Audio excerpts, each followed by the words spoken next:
Joseph Ady, my current rabbit hole. My presentation for tonight. It's not quite true anymore. This is a rabbit hole that I had up until about January or February of last year. But I've not done anything with it since. I wrote an article on it for the London Philatelist, and I'm rather annoyed that the London Philatelist hasn't published it yet. But anyway, so this is a rabbit hole. So let's see if we can get to the next slide. Okay. There's two parts to this presentation. How did I get sucked into the rabbit hole? And what did I find when I got there? So how did I get sucked in? Well, on the right-hand side, you'll see a picture of a rather fine-looking gentleman and a reproduced letter. So that was key to me getting sucked in. In addition to studying the short paid mail, which has already been mentioned, my other interest is the returned letter offices of Great Britain. And with Bob Galland in 2017, we wrote a book, The Returned Letter Offices of Great Britain to 1912 and Beyond. And there were 4 pages in that book on Joseph Ady. He was a fraudster who sent out thousands of unpaid letters to people from about 1820 up to 1850 or so. And he never paid the postage on them. And Rowland Hill was absolutely determined to find a way to make him pay for the returned letters. And Bob had this nice Ady letter, and I didn't have an Ady letter. The picture of the guy who's there, I didn't know it at the time, but I now know that that's intended to be Prince Albert, Queen Victoria's husband. And his image is on the letter to kind of imply that he's got being vouched for by royalty, which of course he wasn't. Anyway, I didn't have any Ady letters. The reason that the Ady was in the thing was because of the post office aspect. But it actually turned out that there's far more about Ady than was in the post office files. So I didn't have an Ady letter. So I started searching auction catalogs. And Ady letters are pretty darn scarce. And then in 2019, I came across this lot in a Cavendish auction, September 2019, and it was described, Swindler Joseph Ady, the cause of charges for returned mail, junk mail, 1829 and 1846, pair of pre-printed Joseph Ady entire letters offering something to your advantage, value £100 and upwards on receipt of 20 shillings by post office order. Plus 1821 and 1863 entire letters with similar handwritten offers with different signatories. In the 1840s, Ady's notorious junk mail campaign led directly to the post office introducing charges for the senders of undelivered letters. A nice group of 4 items. So I bid on it, and I was lucky enough to get it. And I was even luckier because the description wasn't right.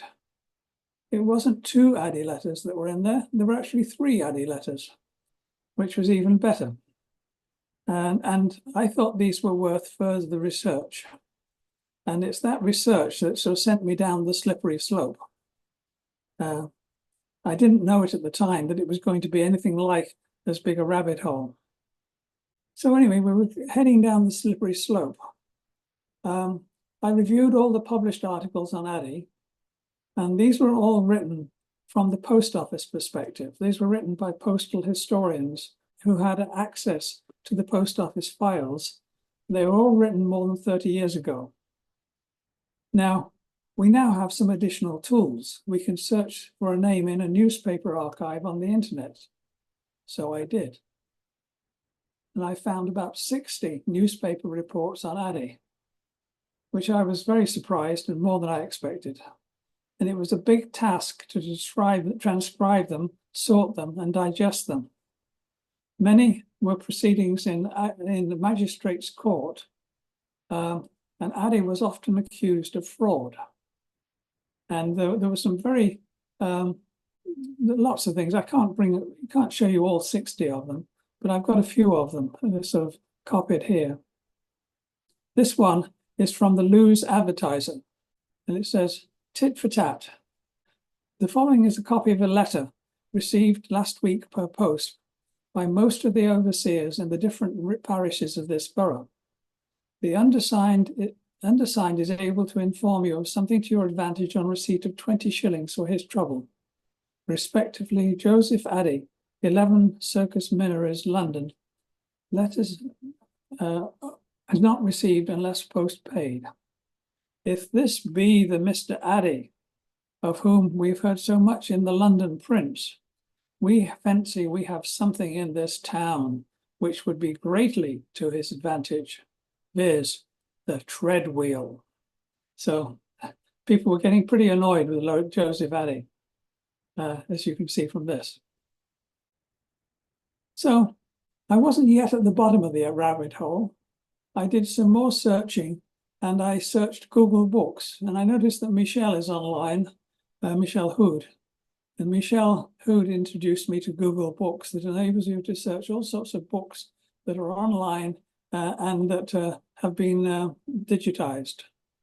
So I searched Google Books, and I found the Ackworth School Catalogue, which was a list of all the boys and girls educated at that institution from the commencement in, I think, 1779 to the present period. And this was book was about 1831. And in there was one line, Joseph Ady, London, 1785. So that was the date that he left the school. And he did go to Ackworth School. Now, Ackworth School is a Quaker school, and it still exists. So we went further into the rabbit hole, and you look it up on the line, and you can find the website of Ackworth School, which is a piece of it here. So I contacted Ackworth School, and they have an archivist. Her name was Celia Wolfe. She was very helpful, and she could find Ady's school records. She could also find Ady's information on Ady's father and Quaker records of the Ady family. So here was a whole trove of information, not very closely related to postal history, but still interesting. So anyway, by the time I had all that information, I was ready to start climbing out of the rabbit hole. I now had enough information to determine Ady's life story. I had Quaker information on his origins and education. I had newspaper reports of accusations of fraud. I had examples of Ady's letters. I had the philatelic articles on Ady and the post office. And I had post office records of conflict over unpaid letters. And I had newspaper reports of post office prosecutions. And actually, I even had newspaper reports of Ady's imprisonment and death. So I had everything I needed. So what did it tell me? Well, it told me that in his early life, he was the son of a man called John Ady, who was a prominent Quaker. He was a member of the Board of Control of Ackworth Finances. And he sent 4 children to Ackworth School. And you can see at the top right, there's a picture, which is a modern picture, but I think it's of the original building of Ackworth School. So he was born on the 10th of June, 1775. National Dictionary of Biography has an article on Ady, which says he was born in 1870. He was born in 1775. He was admitted to school on the 22nd of November, 1782, at nearly 8 years old. And his admission form described him as a stout, healthy lad. He left school on the 16th of November, 1785. Now, Ackworth did not allow children over 14. There were both boys and girls there, and they only were there until 14. I think they didn't really want to deal with the problems of promiscuity that you get among teenagers. Anyway, he returned to London and became a hatter as his profession. However, things didn't go smoothly. In 1811, John Ady, the father, was disavowed. You can think of that as ejected or perhaps discommunicated by the London Quaker meeting. They accused him of misappropriation of meeting funds.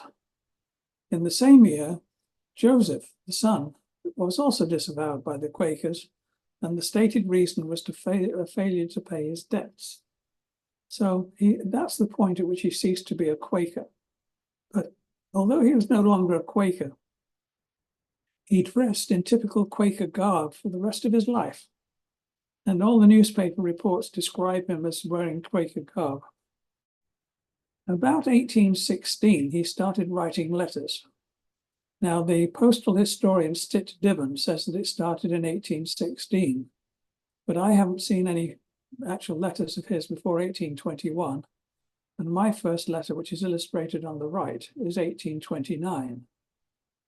And the way he worked was that he searched records like the Bank of England and other financial institutions, looking for reports of unclaimed dividends. If there were unclaimed dividends, these places put out lists saying, Joe Blow, there's a dividend or as a balance in this account here that hasn't been claimed.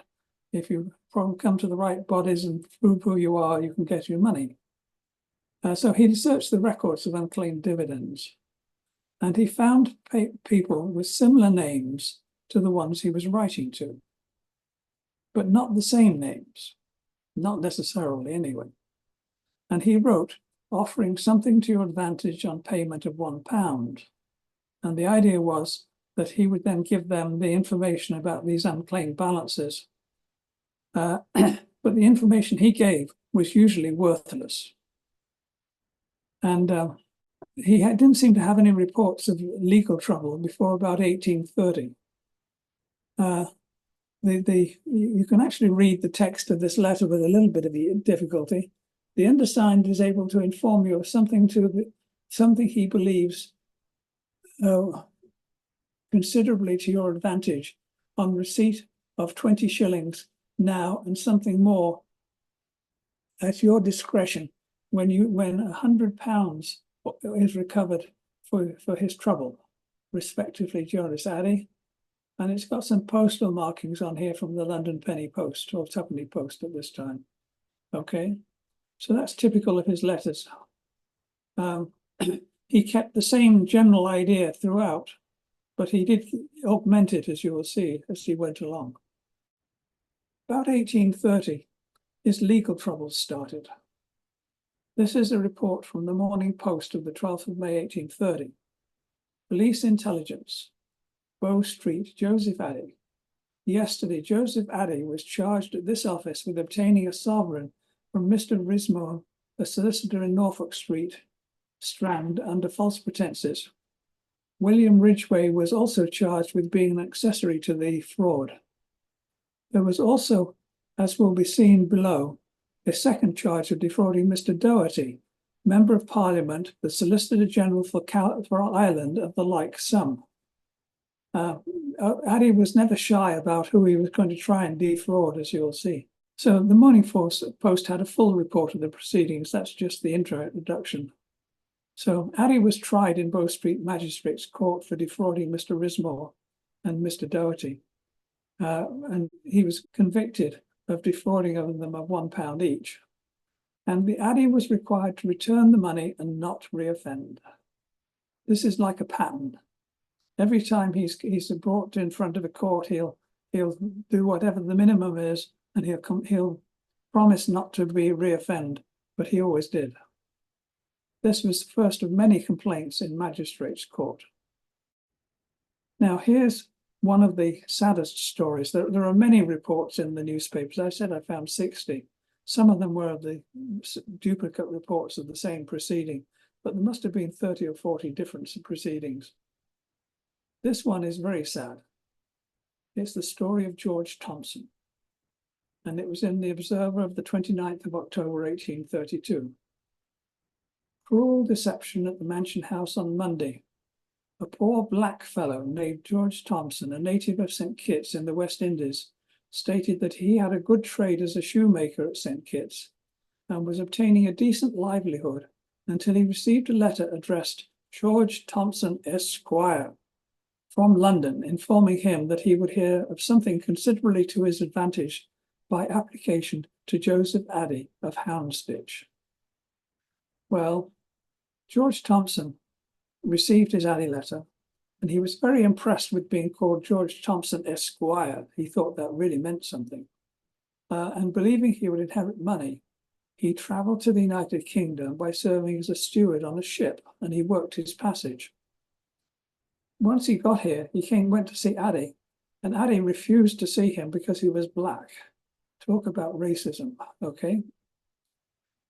He then ended up in the magistrate's court, where the Lord Mayor said that there was no redress against Ady, but did have some sympathy for him because he put in touch with Mr. Pirrie, who gave help to the poor. And Mr. Pirrie paid Mr. Thompson's passage back to St. Kitts. So he wasn't just sending letters in the UK, he was sending them all around the world. And that's the story of Mr. Thompson. Now, some of the responses that he received were kind of rather amusing. This one was in the Sporting magazine, and the person who was replying, his name was Mr. Partridge. And he replied, "Partridges are game birds, but they are not for your plucking. Your net, Mr. Ady, has been spread in vain. All birds are not to be caught with chaff. Partridge treats your note as a lark, and is not such a goose as to part with one of his goldfinches to such a bird of prey as you." Now, Mr. Partridge didn't enclose some money in with his letter, he enclosed a farthing. So as I say, some reports were amusing, others were just mundane. Now, in 1835, 34-35, Ady got into real deep trouble with the law. And the Observer of the 8th of February 1835 reported the case of Joseph Ady. Joseph Ady was indicted for having, on the 10th of July, obtained 1 sovereign from Francis Tebbot by means of false pretenses. And there's a very long report of the trial, of this trial. Among the false claims in his letter, Ady claims that he has James Lorry as partner, and that James Lorry was a brother of Sir Peter Lorry, the Lord Mayor. Sir Peter Lorry, as you'll see later, was not amused. Ady was tried, convicted, and sentenced to transportation to Australia for 7 years. And if he had gone to Australia, then the rest of this story would have been entirely different. But Ady had friends who petitioned the people in high places. And the Observer of the 1st of March 1835 said, "We hear that the judges who presided at the sessions at which the notorious Joseph Ady was convicted and sentenced to transportation have recommended that his punishment should be commuted to a term of imprisonment." And Ady went to prison for 1 year. And he actually did go. I've got the report on his being released as well. Now, I mentioned that Ady had claimed that he had the brother of Sir Peter Lorry as a partner. Well, he also in his letters claimed that the Alderman of London would, it was not really a claim, but it was an inference. He implied that the Alderman, including Lorry, would give him a reference. This is a typical letter in the first paragraph. And then below the London, it says, "Personally known to each of the Aldermen of London, having been a freeman and housekeeper 50 years. And then it says December 5th, "Should you have any difficulty in getting the money, the Right Honourable Sir Peter Lorry, something Deputy Lord Mayor will frank you from all expenses except postages, which you must pay both ways. In actual fact, when he said he was personally known to each of the aldermen, he was actually telling the truth, because he'd appeared in the alderman's court so many times in London that all the aldermen knew him, but I don't think any of them would vouch for him. And in 1844, Laurie actually takes Ady to task and really weighs into him. I've got all the transcript of it. And as a result, Ady vowed not to use Laurie's name. But that was 1844. In 1846, which is this letter, I think, on the right, he's still using Ady's name. Okay? So this is one of more of the Ady letters. So he had a way of kind of implying that important people supported him, even if they didn't. Here's another amusing response to his letters. This is from a Mr. Kennedy in Ireland, who wrote his response in verse. My Lord, with pain and grief so sad I make my sore plaint of Joseph Ady. He wrote a letter, sent it me by post, by which full 1 4 I have lost. And by it offered, if I'd send a guinea, he'd prove beyond all doubt I was a ninny. If you don't stop his busy pen, well, I'm blowed and write again, until he strews the country over, from Galway to the Straits of Dover. Besides, the postage comes so cruel high, so to stop him, if you please, my lord, do try. Unless you dock this enrobed fox's tail, he'll burst on mailbags and break down the mail. With broad-brimmed hat and sable frock so sleek, he gulls the public with look so meek. Had you the letters in 1 week he wrote, they'd fill brimful the largest lumber boat. My lord, attend my prayer. I pray it fervent, and now remain your lordship's humble servant. The reference to the enrobed fox's tail and the broad-brimmed hat and sable frock is a reference to Quaker garb. He's still wearing Quaker garb. So anyway, that's one of the more amusing responses. He was quite happy trying to send his letters to important people. In 1837, October 14th, the Standard reported on Mansion House proceedings on a complaint by the Portuguese ambassador. The Lord Mayor said that he had received several letters lately complaining of the correspondence of Joseph Ady, but he had reason to believe that the man was an object of pity, having become quite a fool, although still retaining an occasional recollection of the unclaimed dividend humbug. He had written, his lordship believed, to all the crowned heads in Europe, upon finding in the dividend book names in any respect resembling theirs, and almost devoured the pages with his eyes when William IV died, to find whether the name of Miss Victoria Kent, that he might include Her Majesty in the list of his correspondence. Miss Victoria Kent would have been Queen Victoria. So he was not shy about who he was writing to. Anyway, that's pretty much the flavor of his fraud concerns. But by about 1837, he was coming into conflict with the post office. And this is where you start to have a postal history aspect to this whole thing. The post office side of the story from 1837 to 1852 is pretty well known and has been documented in the philatelic literature. Now, what I could add was how it was reported in the newspapers, because that had not previously published. The reason he got into trouble with the post office was that Ady sent his letters unpaid.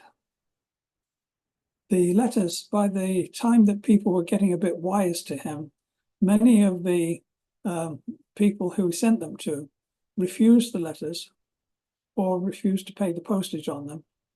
And the refused and undelivered letters were returned to Ady. And the post office tried to make Ady pay the postage, and early attempts to collect failed.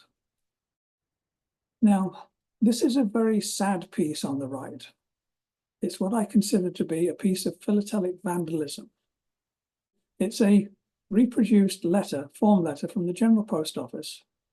Unfortunately, I don't know when it was written and I don't know who signed it at the bottom, because the bottom is cut off. But it's very relevant to this whole discussion of Joseph Ady. It says, if I'll read it to you, in reply to your application, I beg to inform you that the only case in which the Postmaster General is justified in exercising a discretionary power so far as to return the postage upon letters after they have been delivered and opened is when such letters have been forwarded for the purpose of annoyance or of maliciously subjecting the person to whom they are addressed to expense. Now, most of the letters that were returned, the people didn't open them because they figured out when they saw it what it was. But some of them did, and then they tried to get the money back from the post office. And this appears to be the standard response from the post office. But the exceptions, letters forwarded for the purpose of annoyance or of maliciously subjecting the addressee to expense, those exceptions seem to be covering Ady's letters. So I was very pleased to get this, but I would have loved to have seen the date on the bottom and who signed it. Anyway, in 1837, there was a new Post Office Act. And the Post Office Act included an explicit clause that says, if a letter be refused or the party to whom it is addressed shall be dead or cannot be found, the writer or sender shall pay the post office. This was considered important enough that the Edinburgh Dead Letter Office actually printed this clause in a box on their return letter wrappers, as shown on the right. I know of two Edinburgh Return Letter or Dead Letter Office wrappers with this on it, and I own one, which is shown here. So that was the Post Office Act. Now, the Post Office tried to enforce it against Ady. For instance, in the Morning Post of the 21st of January 1841, there's a report of the Post Office trying to recover £230 in unpaid postage. Well, in 1841, £230 was an awful lot of money. And the description of the proceedings, at least the start of it, is shown on the right. Sir Peter Lorry and the press have nearly put an end to Mr. Ady's benevolent intentions of informing persons of something to their advantage for the trifling fee of a sovereign. Like some other public benefactors, his name had become somewhat notorious, and of late nearly all his obliging letters have been returned. The post office authorities, then blah, blah, blah, and so on. Anyway, there were several applications made, but without success. Ady would claim, well, you say that the person refused to pay the postage on the letter. How do I know that the postman even went up to the door, knocked on the door and asked for the money? It was just a lazy postman who couldn't be bothered. Or he would say, how can you prove that signature at the bottom of the letter is mine? And he had a number of other kind of ways of prevaricating. And the post office never did manage to recover a penny from him. And the newspaper report has this in there, which I've transcribed here. Several applications made, but without success. And Mr. Peacock, the solicitor, he was the solicitor for the post office. Mr. Peacock, the solicitor, probably conceiving that legal process would be equally unavailing, the suit has not been pressed, and the post office abandoned the claim upon Mr. Maddy's promise to prepay all his future correspondence, thus ensuring to the department a considerable increase in revenue and relieving the public from future annoyance. Well, Ady did not, as always, Ady did not keep his promise, and the post office revenue did not benefit, and the public continued to be annoyed. Now, let's flip on to 1846. Rowland Hill becomes Secretary to the Postmaster General. Now, you notice the title is Secretary to the Postmaster General. It's not Secretary of the Post Office. The Secretary of the Post Office was Mabberley, Colonel Mabberley, and he was responsible for the administration of the Post Office. The Secretary to the Postmaster General was a made-up appointment to just allow Hill to have some influence, and it was really just an advisory post. And there's a picture here, which is not one of the usual pictures of Rowland Hill, but it's a picture of as a fairly young man, which I think is rather nice. Anyway, once he was in place, Hill set about finding a way to to stop Ady in his tracks. And in 1847, on the January 20th, Hill wrote a minute to Mr. Peacock. Will Mr. Peacock have the goodness to say whether the post office, in case of the refusal of a letter, is not entitled to demand the postage of the sender? Mr. Peacock's reply was, when a letter is refused, the sender is in all strictness liable to pay the postage, but the difficulty would be in proving by legal evidence who the sender is. Well, Rowland Hill was determined to make Ady pay. So he changed the act. He had an act to compel senders to pay postage in 1847. And clause 13, X111, postage office stamp denoting that a letter had been refused or rejected, or that the addressee was dead or could not be found, shall be prima facie evidence of reason for non-delivery. So if the post office put a stamp on it saying it was refused, then they were to treat it as being refused. Now, the courts were to treat it as being refused unless you could prove otherwise. Clause 14, the apparent right it shall be deemed to be the sender, and the onus shall be upon the party proceeded against that prove that such letter was not sent by him. So this reversed the onus of proof as to who sent the letter. In clause 15, the post office tax on a letter shall in all cases be evidence of the liability of such letter to be so taxed, which was to avoid disputes over the amounts of postage payable. This was reported in the press, and they always referred to it as Ady's Act. And here's a couple of examples. On the left is an envelope from February 1848, which has, this letter has been refused. And this has got a rather fancy cancellation with a crown above the message. And these were issued specifically for this purpose. And on the right is another one. The party to whom this letter is addressed cannot be found. And that's from 1850. And these were used for just a few years in the post offices, in the returned letter offices or dead letter offices in London, Edinburgh, and Dublin. Some of them were quite difficult to find. Now he'd got his act, Rowland Hill could ensure that Ady was prosecuted. And they did. On the 23rd of December, 1847, there were several reports of these prosecutions. I've only got just a selection of one or two here. In 1847, Ady appeared in court and was ordered to pay £17 plus postage on letters returned to the dead letter office. In the proceedings where they were just ruling against him, Mr. Peacock stood up and said, since this summons has been issued, another 1,475 letters have been received in the dead letter office. We're not talking about just a few letters here and there. It's enormous numbers. Anyway, on the 10th of February, 1848, Hill wrote, Ady has had another conviction and at last appears to be beaten. Hill was wrong. Now, over the next few years, Ady was incarcerated several times in this small prison called Giltspur Street, Compter, on this picture, the picture on the right. And he was imprisoned several times there for post office debt between 1849 and 1852. Anyway, he still sent out his letters, but by now he wasn't just writing them, he had them printed. This is one on the right. I'll read some of it.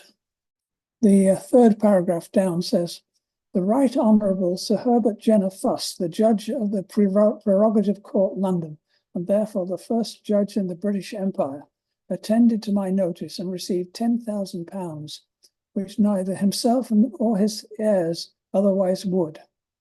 Your case is similar, only not so much money. I promise you £100 at least, minus legacy duty. Should you find cause to complain of any party, Sir James Duke has contrived a new law of evidence. There is right to him. He will consider your letter sufficient proof and will make it the parties complained of to pay without judge or jury, and will frank you from every expense except postage, which you must pay both ways. Obviously, other people received this letter because the 23rd of December 1848, the Exeter Gazette has a report. Joseph Ady again. The public are cautioned against the renewed attempts at imposition by the notorious Joseph Ady. This morning, Alderman Woolmer received one of his epistles referring to his having obtained £10,000 for Sir Herbert J. Fust, and offering for a remittance of £1 to interfere in a similar case, only not so much money. Now, Sir Herbert Fust was a real person. He was the senior judge in Privy Council, and I've got a picture of him on the left there. But Ady would serve a bit of time in prison, and then they get released, and they'd be sending these things. Even when he was in prison, he was sending out letters. So let's cover off the last few years of his life rather quickly, because we've been going quite slowly. Ady was caught at last and held in the Giltspur Street prison. That's from the era, 13th of July, 1851. The prison governor was reporting that Ady keeps up his trade and was complaining about not getting his supplies. Even while he was in prison, he was trying to get enough paper and supplies to be able to send out these letters. That's from Lloyd's Weekly, 20th of July, 1851. Anyway, Ady made many petitions for his release, but most of them were denied until April 1852, when the surgeon of the prison gave a certificate saying, the surgeon of the prison is of the opinion that a promulgation of Ady's imprisonment may be of serious consequences to his health, and now recommends his release. That was the 11th of April, 1852. Ady was released. He went to live with his brother, and he died before the end of 1852. Now, that's not quite the end of the story. Also in that lot from Cavendish was a letter from Mr. de Bernardi, which is shown on the right.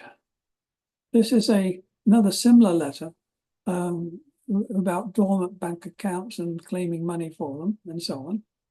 But Mr. de Bernardi was a legitimate business owner, and he was doing a good service.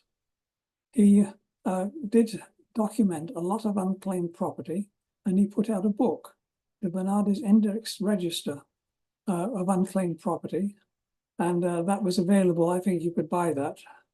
And there's no reports of any complaints against de Bernardi in Magistrates' Court against anything.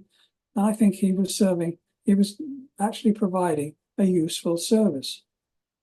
So, just to finish, if Mr. de Bernardi sent his letters offering to connect owners with dormant accounts, etc., and it was a fully legitimate, useful service. If de Bernardi was legitimate, why were Ady's letters criminal? And the reason was because he had no solid connection between the unclaimed assets and the people he wrote to. Also, after collecting his £1 fee, he refused to return it when the client complained that the information was of no use. And that's about the end of the story. That's me out of the rabbit hole.